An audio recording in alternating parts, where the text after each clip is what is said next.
মায়ের বাড়িতে এসছি আমরা।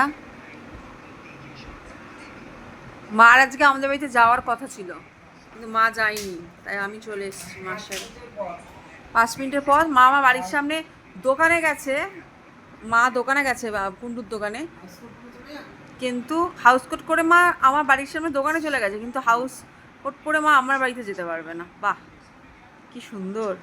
বর এনি বক্তব্য, বরের কখনো কোনো বক্তব্য নেই।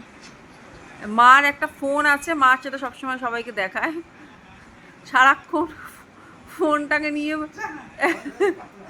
এদিক করবে ওদিক করবে। মা দেখায় মার কাছে একটা ফোন আছে, ওই যে আবার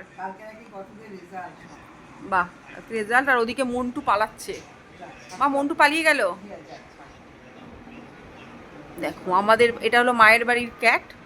আমরা সবাই, মানে আমাদের বাড়িতে সবার বাড়িতে ক্যাট আছে, সব রিলেটিভসদের বাড়িতে ক্যাট আছে। এই যে ওখানে দাঁড়িয়ে দাঁড়িয়ে উনি রাস্তা দেখবে, এটা কোনো কথা হলো? আজ কি রান্না করেছিলে? কাতলা মাছ। একটু পোস্ত সর্ষে দিয়ে বানাবে একদিন, দই দিয়ে, তাহলে তাও ভালো লাগেনি।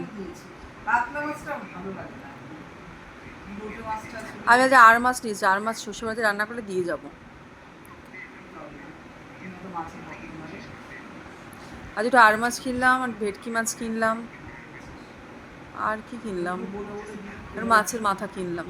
মুড়ি ঘন্ট করাবো, নিজে তো পারি না করতে এখন আর কিছুই। বর মনোযোগ সহকারে দেখছে খেলা, চোখের পাতা পড়ছে না। না, আজ বাড়িতেই পুজো দিয়েছে, যে মন্দিরে যাওয়া হয়নি। কালকে অক্ষয় তৃতীয়া?